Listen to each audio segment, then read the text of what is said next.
Salam değerli müəllimlər, hər vaxtınız xeyirli olsun. Mən Əliyeva Sevinç. Bugün mən sizə MİQ imtahanlarında taksonomiyanın mərhələlərində heç bir çətinlik çəkməməniz üçün geniş testlərin üzərində bir izah təqdim edəcəm. Qaranlıq qalan heç bir məqam qalmayacaq. Buna tam əmin ola bilərsiniz. Videonu sona qədər izləyin müəllimlər. Elə bir açar məqamlar, elə bir nümunələrin üstündə göstərəcəm ki, heç bir problem qalmayacaq. Müəllimlər, videonu maksimum şəkildə bəyənib, öz yoldaşlarınıza göstərin, hər biriniz bir-birinizə dəstək olun. Hər birinizə uğurlar arzulayıram. Gələcək dərslərimizdən yararlanmaq üçün, yəni həm müsahibə, həm də 2026-2027-ci il təhsil üçün imtahanlara, MİQ imtahanlarına, sertifikasiya imtahanlarına hazırlaşmaq istəyirsinizsə 055 546 78 18 055 751 71 73 mən Əliyeva Sevinclə əlaqə saxlaya bilərsiniz müəllimlər. İndi isə hər birinizə uğurlar. Testlərin izahına keçid eləyək. Birinci testimizdən başlayacağıq. Birinci testimizdə nə deyir? Müəllim dərsin gedişatında şagirdlərə üzərində mətn və şəkillər olan bir cədvəl paylayır. Baxın, diqqətli olun. Cədvəl paylayıb, tapşırıq olaraq isə bildirib. Bu cədvəldə verilmiş məlumatlara diqqətlə baxın. Oradakı faktlara əsasən tapşırığı həll edin. Şagirdlər müəllimin verdiyi, diqqət olun, müəllimin paylayıb, baxın, müəllim paylayıb. Mətn və şəkillər olan bir cədvəl var. Həmin o cədvələ diqqətlə baxacaqlar. Orada verilmiş o faktlara əsasən tapşırığı həll edəcəklər. Deməli, idraki taksonomiyanın uşaqlar hansı mərhələsində olacaqlar? Anlamaq mərhələsində. Niyə? Müəllim mətnləri, şəkilləri payladığı halda şagirdlər o mətn və şəkillərdəki olan məlumatlara, faktiki məlumatlara baxacaqlar. Anlayacaqlar ki, o tapşırığı həll eləyə bilsinlər. Anlamadıqları halda heç bir şəkildə həll eləyə bilməzlər. Demək ki, anlama mərhələsində olacaqlar. Bəs nə zaman bu tipli testləri biz tətbiq etmə götürürük? Gəlin növbəti ikinci sualımıza baxaq. Şagird texnologiya dərsində ötən həftə öyrəndiyi birləşdirmə üsulları mövzusuna aid qaydaları xatırlayır, yadına salır. Bugün emalatxanada öz ideyası əsasında hazırladığı taxta maketi həmin qaydalara əsasən yığmağa başlayır. Bu fəaliyyət Bloom taksonomiyasının hansı mərhələsinə aiddir? Əlbəttə ki, tətbiq etmə mərhələsinə. Nəyə görə tətbiq etmə mərhələsidir? Bax, mən sizə dəfələrlə demişəm. Şagird kitabdan götürüb istifadə eləyirsə, əvvəl öyrəndiyi məlumatlardan istifadə eləyib, tapşırığı həll eləyirsə, demək o tətbiq etmə mərhələsindədir. Suala diqqətlə baxın, öz ideyası əsasında hazırladığı taxta maketi, özü ideya, burada bax, görürsünüz, başa düşüb, anlama mərhələsində olub. Sonra həmin qaydalara əsasən, həmin o maketi yığmağa başlayıb. Neyinib? İşin icrasına başlayıb. Anlamadan keçib tətbiqə. Deməli, tətbiq etmə mərhələsindədir. Sual biraz qaranlıq qala bilər sizə, biraz həqiqətən də çətin tipli sualdır. Çünki sizi anlamaq mərhələsində də burada çaşdıra bilər. Amma burada ötən həftə sözünə diqqət edirik. Bunu yadda saxlayırıq bir açar məqamımız kimi. Sonra neyinib uşaq? Qaydaları xatırlayıb, yadına salıb, xatırlama mərhələsindədir. Emalatxanada öz ideyası əsasında hazırladığı taxta maketi başa düşüb, sonra həmin qaydalara əsasən o maketi yığıb. Neyinib? Tətbiq eləyib. Deməli, tətbiq etmə mərhələsində olmuş olacaq bu şagird. Ötən həftə əvvəl öyrəndiyi və yaxud da kitabdan istifadə etdiyi məlumatlara əsasən hansısa bir işi şagird görürsə, tətbiq etmə mərhələsindədir. Yox, şagird müəllimin verdiyi nədənsə istifadə edib işin icrasını həyata keçirdirsə, deməli o uşaq anlama mərhələsindədir. Baxın, yenə də diqqət edirəm. Bax, bu əvvəlki birinci testimizdə müəllim paylamışdı. İkinci testdə isə şagird əvvəl öyrəndiyi məlumatdan istifadə etmişdi. Üçüncü testimizə diqqətlə baxaq. Müəllim lövhədə yeni bir mexanizmin sxemini çəkir. Bax, müəllim lövhədə yeni bir mexanizmin sxemini çəkir. Müəllim çəkir. Şagirdlərə deyir, mən sizə bu sxemi və onun işləmə prinsipini təqdim etdim, yəni verdim. İndi bu sxemə əsasən Qarşınızdakı tapşırığı yerinə yetirin. Şagirdlər icra edəcəyi bu fəaliyyət taksonomiyanın hansı mərhələsində olmuş olacaq? Əlbəttə ki, anlama mərhələsində olmuş olacaq. Niyə? Müəllim sxemi birinci özü çəkib, imitasiya mərhələsidir. Sonra şagirdlər bu sxemi görüblər. Onun işləmə prinsipini müəllimin izahı əsasında lövhədə gördükləri halda qarşılarındakı tapşırığı ona əsasən icra ediblər. Deməli, başa düşüblər ki, icra eləsinlər. Yenə də müəllimin göstərişi var, müəllimin lövhədə çəkdiyi bir sxem var, müəllimin bir nümunəsi var, müəllimin izahı varsa, deməli, anlama mərhələsi olmuş olacaq. Bununla bağlı digər növbəti sual. 4-cü sualımıza diqqətlə qulaq asın. Şagird imtahanda qarşısına çıxan məsələni həll etmək üçün müəllimin ona verdiyi hər hansı bir ipucu və ya hazır material olmadan, diqqətlə baxın, olmadan çaşdırıcıdır. Sizi çaşdıra bilər. Sırf evdə mövzunu öyrənərkən mənimsədiyi düstur və qaydalardan istifadə edərək cavabı tapır. Bu şagird idraki mərhələnin hansı mərhələsini nümayiş etdirir? Tətbiq etmə mərhələsini. Çünki heç kimin izahı yoxdur, heç kimin materialı yoxdur, heç kimin ipucusu yoxdur. Sadəcə evdə mövzunu öyrənib, həmin qaydaları gətirib tətbiq edib. Tətbiq etmə mərhələsindədir. Şagird yenə öz biliyindən istifadə edib. 5. Müəllim şagirdə bir neçə hazır cümlə verir və tapşırır. Bu cümlələrdəki fikirlərə əsasən sənə təqdim olan mətndəki boşluqları doldur. Müəllim şagirdə hansı düşünmə mərhələsini yoxlayır? Diqqətlə baxın. Baxın, nə deyir müəllim? Müəllim deyir ki, şagirdə bir neçə hazır cümlə verib və tapşırıb. Bu cümlələrdəki fikirlərə əsasən sənə təqdim olunan mətndəki boşluqları doldur. Yenə müəllimin hazır cümləsindən istifadə edib mətndəki boşluqları şagird dolduracaqsa, hansı mərhələdə olmuş olacaq? Yenə anlama mərhələsində. Çünki müəllimin verdiklərinə əsasən işi icra edəcək. Yəni, çaşdığınız məqamlar bu hissələrlə bağlı çox testdir. Sonra 6-cı testimizə diqqətlə baxaq. Tarix dərsində şagird Şah İsmail Xətayinin yürütdüyü daxili siyasətin uğurlu olduğunu müdafiə edir. Müəllim ondan bu fikrini əsaslandırmağı tələb edir. Şagird dərslikdə və tarixi sənədlərdə qeyd olunan rəsmi statistikaları, vergi islahatlarını, imzalanmış fərmanları bir-bir sadalayıb fikrini əsaslandırır.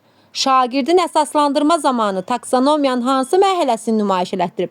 Bax, çaşmayın. Burada təhlillə dəyərləndirmə mərhələsində çaşıb qala bilərsiniz. Bəzən müəllimlər burada dəyərləndirmə də götürə bilərlər, bəzən müəllimlər burada təhlil də götürə bilərlər. Amma sualımıza diqqətlə baxaq. İndi mən əsaslandırma ilə bağlı anlama mərhələsinə aid də sual təqdim edəcəm sizə. Baxın müəllimlər, nə deyib? Bax, müəllimin ona şagird dərslikdəki tarixi sənədlərdə, baxın faktlarda qeyd olunan rəsmi statistikaları, vergi islahatlarını, imzalanmış fərmanları bir-bir sadalayıb. Yəni, faktlarını əsaslandırıb, təhlildir. Çünki tarixi sənədlərdə var, dərsliklərdə var. Onları götürüb bir-bir sadalayıb. Deməli, təhlil mərhələsindədir. Amma indi 7-yə baxın. Ədəbiyyat dərsində Dədə Qorqud boyları keçirilərkən müəllim soruşur. Sizcə Aruz qocanın Basatın qarşısında özünü günahkar sayması onun bir ata kimi düzgün addımı idimi? Məncə onun bu hərəkəti tamamilə doğru idi. Çünki bir ata nə qədər çətin vəziyyətdə olsa da öz övladının tərəfini tutmalı və öz vicdanı qarşısında dürüst olmalıdır. Mənim şəxsi yanaşmam budur. Bu situasiyada şagirdin etdiyi əsaslandırma hansı mərhələyə uyğundur? İndi burada variantlar təqdim etmədən cavabları tapacağıq müəllimlər. İndi gəlin görəyim. Bax, bu əsaslandırma təhlildədirmi? Dəyərləndirmədədirmi, yoxsa anlama mərhələsindədir? Baxın, müəllim soruşub, sizcə şagirdin fikrini istəyib. Bax, sizcə Aruz qocanın Basatın qarşısında özünü günahkar sayması onun bir ata kimi düzgün addımı idimi? Yəni, siz öz dəyərləndirmənizi verin deyir. Şagird deyir, məncə, şagird öz fikrini deyir, yəni öz dəyərləndirməsini deyir. Onun bu hərəkəti tamamilə doğru idi. Çünki bir ata nə qədər çətin vəziyyətdə olsa da, öz övladının tərəfini tutmalı, öz vicdanı qarşısında dürüst olmalıdır. Mənim şəxsi yanaşmam budur. Görürsünüz, şəxsi yanaşmasını deyib. Deməli, əsaslandırması nə olacaq? dəyərləndirmək. Müəllimlər 8-ə baxın. Müəllim biologiya dərsində fotosintez prosesinin qrafikini göstərir və şagirddən işığın intensivliyinin artmasının bu prosesə təsirini izah etməsini istəyir. Nə deyir müəllim biologiya dərsində? Fotosintez prosesinin qrafikini müəllim göstərib, işığın intensivliyinin artmasının prosesdə təsirini izah etməsini istəyib. Şagird qrafika baxıb, mövzunu necə dərk edibsə öz sözləri ilə deyir. Bura qədər anlamadı. Görürsünüz? Dərk etdiyi şəkildə deyib. Bura qədər anlamadı.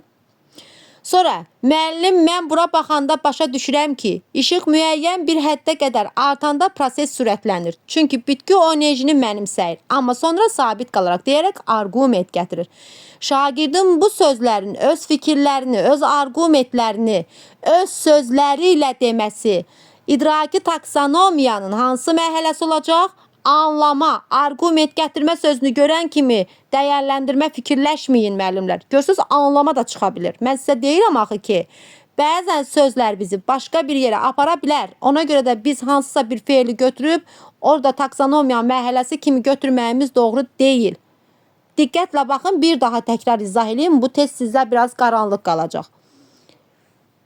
Qrafiki müəllim göstərib, işığın intensivliyinin artmasının bu prosesə təsirini izah etməsini istəyib. Şagird bunu başa düşməlidir ki, izah eləsin. Şagird də həmin qrafika baxıb, mövzunu dərk etdiyi şəkildə öz sözləri ilə deyib. Bax, bu dedikləri şagirdin öz sözləridir. Öz sözü ilə deyir ki, müəllim, mən bura baxanda başa düşürəm ki, işıq müəyyən bir həddə qədər artanda proses sürətlənir. Çünki bu etki enerjini mənimsəyir. Amma sonra sabit qalıb deyərək arqument gətirir. Şagird bunu dərk etdiyi şəkildə öz sözləri ilə deyirsə, demək o anlama mərhələsində. Niyə dəyərləndirmədə deyil? Deyəcəksiniz müəllimə, öz şəxsi yanaşmasını bildirmək axı dəyərləndirməkdir. Amma onu öz sözləri ilə demək. Bax, biri var fikirləşdiyini demək bu dəyərləndirmədir. Biri də var izah eləmək. Öz sözləri ilə, öz başa düşdüyü şəkildə onun izahını təqdim etmək. Öz başa düşdüyü şəkildə onun izahını şagird təqdim edibsə, deməli anlama mərhələsindədir. Görürsünüz, əsaslandırma anlamada da çıxa bilir. Sonra 9. Debat zamanı iki qrup qlobal istiləşmənin əsas səbəbi insandır, yoxsa təbiətin öz dövranıdır mövzusunu müzakirə edirlər. Debat var. Debat sizi yenə çaşdırmasın. Debatı biz 99% dəyərləndirmə mərhələsində görürük. Çünki niyə? Debat təkzib və təsdiq eləyən tərəflərdir. Biri fikri təsdiq elədiyi halda digəri inkar edir. Yəni bir müzakirə gedir burada. Aha, müzakirə var. Diqqətlə baxın. Sonra birinci qrup spiker çıxış edərək deyir. Biz iddia edirik ki, insan amili əsasdır. Çünki son 50 ilin rəsmi laboratoriya hesabatları atmosferdəki karbon qazının artım diaqramları və sübut olunmuş elmi tədqiqat nəticələri bunu açıq şəkildə ortaya qoyub. Spikerin əsaslandırması hansı mərhələyə aiddir? Bax, birinci qrup spikerin çıxışını deyir burada. Bizdən birinci qrupun əsaslandırmasını istəyir. İndi görəyim bu birinci qrupun spikerin əsaslandırması, fikrini bildirməsi, təhlildir, dəyərləndirmədir, yoxsa anlamadır. Fikrinə baxın, biz iddia edirik ki, insan amili əsasdır. Son 50 ilin rəsmi laboratoriya hesabatları, atmosferdəki karbon qazının artım diaqramları, sübut olunmuş elmi tədqiqat nəticəsi bunu artıq Deməli, şagird, birinci spiker rəsmi məlumatlara əsasən, sübut olunmuş elmi tədqiqatlara əsasən fikrini bildirəcək. Deməli, hansı mərhələ olacaq? Təhlil mərhələsi. Təhlil. Gördünüz, debat sizi burada çaşdıra bilərdi. Görən kimi götürəcəydiniz dəyərləndirmə. Amma spikerin fikirləri təhlil mərhələsində olduğunu açıq şəkildə bizə bildirir. Sonra 10-cu sualımıza baxalım müəllimlər. Müəllim şagirdlərə bir esse mövzusu verir. Təsəvvür edin ki, siz bir şirkətin rəhbərisiniz. İşçilərin məsafədən, yəni onlayn işləməsinə icazə verərdinizmi? Seçiminizi əsaslandırın. Şagird essedə yazır. Mən icazə verərdim. Çünki mən rahatlığı və insanların sərbəstliyinə önəm verirəm. İnsan evdə özünü daha xoşbəxt hiss edəndə işin daha sevərək edir. Mənim prinsiplərimə görə xoşbəxtlik hər şeydən önəmlidir. Bax, bu şagirdin bu seçimini əsaslandırması onun təhlilmi, dəyərləndirməmi, yoxsa anlama mərhələsində mi olduğunu göstərir bizə. İndi baxaq görə hansı mərhələdədir. Diqqətlə testi bir daha oxuyursunuz müəllimlər, sizə tam aydın olacaq. Baxın, deyir ki, esse mövzusu verib. Deyir, təsəvvür edin ki, siz bir şirkət rəhbərisiniz, işçilərin onlayn məsafədən işləməsinə icazə verməlisiniz. Fikrinizi buna əsaslandırın ki, niyə icazə verəcəksiniz? Şagird də deyib, yazıb, mən icazə verərdim. Şagird öz fikrini yazıb. Görürsünüz, öz sözlərini, öz fikrini yazıb. İndi bu öz fikrini yazması dəyərləndirmə mi olacaq, yoxsa anlama mı olacaq? İndi baxaq görün, bunu öz sözləri ilə mi yazıb, yoxsa öz fikirləşdiklərini mi deyib? Çünki mən rahatlıq və insanların sərbəstliyinə önəm verirəm. İnsan evdə özünü daha xoşbəxt hiss edəndə işini daha sevərək edir. Mənim prinsiplərimə görə hərsbəstlik hər şeydən önəmlidir. Yəni şagird seçimini əsaslandıran qədər insan sərbəstliyinə önəm verib, dəyərləndirib, sonra özünü bu yolla daha xoşbəxt hiss etdiyini, daha sevərək etdiyini deyib, prinsiplərini hər şeydən öndə olduğunu deyib, dəyərləndirib, fikrini dəyərləndirməklə qoyub ortalığa. Anlamaq da çıxa bilərmi? Bəli, anlamaq da çıxa bilər. Bu həm anlama mərhələsində, həm dəyərləndirmə mərhələsində götürülə biləcək bir testi sadəcə olaraq belə deyim sizə, təhlil deyil, yəni dəyərləndirmə var burada. 11. Mühərrikin geriyə hərəkətinə imkan verən mexanizm nədir? Bax, bu suala cavab verən şagird idraki taksonomiyanın xatırlama mərhələsində olacaq. Çünki niyə? Bu bilirik ki, mühərrikin geriyə hərəkətinə imkan verən mexanizm reversidir. Reversdə elektrik mühərrik işlək vəziyyətdə olanda onun çevirici açarından biz istifadə edə bilmirdik. Bu 11-ci sualımızın xatırlamaq mərhələsi olacaq. İndi gəlin 12 və 13-ə. Yaratmaq və tətbiq etmə mərhələsinin arasında çaşan müəllimlər. Bu suallara diqqət. İndi gəlin görən burada hansında tətbiq, hansında yaratmaqdır. Bax, hər kəs öz xəyal dünyasına, şəxsi ideyasına əsaslanaraq daxilində musiqili mexanizm olan, indiyə qədər heç yerdə görmədiyiniz fərqli bir suvenir modeli yaratmalıdır. Yaratmaq sözü. Bax, diqqətli olun. Çünki yaratmaq sözü həm tətbiqdə çıxa bilər, həm də yaratmaq mərhələsində çıxa bilər. Amma öz xəyal dünyasında, öz şəxsi ideyasına uyğun, heç yerdə olmayan deyirsə, fərqli deyirsə, bu açar məqamlar hamısı yaratmaq mərhələsidir. Yaratmaq. 13-cü sualda, indi baxın görün tətbiq çıxacaq. Müəllimi şagirdlərə dərslikdə verilmiş hazır 3D rezim robotlu oyuncaq maşının sxemini və onun yığım algoritmini təqdim edir. Şagird bax, bu dərslikdə verilmiş 3D rezim robotlu oyuncaq maşının sxemini və onun yığılma algoritmini təqdim edib müəllim. Tapşırıq olaraq isə deyib, kitabdakı bu addımları və kəsmə birləşmə qaydalarının ardıcıllığına yerinə yetirək, qarşınızdakı materiallardan həmin oyuncağı yarat. Bax, o ardıcıllığa başa düş onu, sonra ona uyğun bir oyuncaq yarat. Tətbiq elə. Deməli, əvvəli anlama gəlir, sonra şagird onu yaradırsa tətbiq eləyir. Niyə? Burada heç yerdə olmayandan istifadə etmədi də, bu dərslikdəkindən istifadə edib yaratdı. İndi deyəcəksiniz, müəllimə, niyə burada anlama çıxmadı? Axı müəllimin var. Müəllim verib, şagird başa düşüb həmin onu, sonra ona əsasən yaradıcı bir iş görüb, yaradıb. Yaradıcı deyil də, belə deyək də, həmin o materialdan nəysə yaradıb. Təməli tətbiq eləyib, yaratmayıb. Yaradıcılıq deyil burada bu yaratmağı. Bu yaratmağı yaradıcılıqla qarışdırmayın. Çünki yaradıcılıq daha belə deyim də, özündən heç yerdə olmayan bir şey, fərqli bir şey yaratmaqdır. Amma kitabdakına baxıb yaratmaq bu tətbiqdir. Yaxşı? 14-də nə deyir? Müəllim şagirdlərə dərslikdə şəkilləri və xüsusiyyətləri verilmiş. Bax, dərslikdə şəkilləri müəllim verib. Xüsusiyyətləri 2 müxtəlif ağac növünün, şam və palıd ağacı, oduncağını göstərib. Deyək ki, bu iki materialın xarici görünüşünə, ümumi xassələrinə əsasən onların arasındakı oxşarlıq və fərqləri müəyyənləşdirin. Bax, indi oxşar və fərqi müəyyənləşdirmə, anlama və təhlil mərhələsində gedirsiniz. Baxın, kitabda şam və palıd ağacının xarici görünüş və ümumi xassələri var, faktlardır bunlar, düzdürmü? Bax, bu faktlara əsasən oxşarlığı və fərqləri müəyyənləşdirirsinizsə, deməli, anlamaq mərhələsindəsiniz. Amma 15-ə baxın, müəllimlər, 15-də nə deyir? 15-də deyir ki, müəllim şagirdlərə emal üçün 2 fərqli material verib. Sadəcə müəllim material verib, heç bir şey verməyib. Bu materialları təşkil edən daxili komponentləri onların gərginliyə dözümlülük dərəcəsini, tərkib prinsiplərini dərindən araşdırın. Hansı materialın hansı şəraitdə daha effektiv funksiya daşıyacağını tapmaq üçün onların daxili strukturundakı oxşarlıq və fərqləri müəyyənləşdirin. Bax, görürsünüz, neyini? Şagird burada araşdırma aparacaq, gərginliyə dözümlülüyünü dərindən araşdıracaq, tərkibini, materialını araşdıracaq. Araşdırıb tapacaq da bu oxşarlığı, fərqliyi. Burada olacaq nə? Təhlil. Yəni, faktlar əsasən anlamaq, özü araşdırıb tapırsa, təhlil olur müəllimlər. İndi hər birinizə uğurlar, bu izahı başdan sona baxın, bəyənin müəllimlər. İnşallah ki, imtahanda bu izah sizin qarşınızda bir yol olacaq. Uğurlar hər birinizə.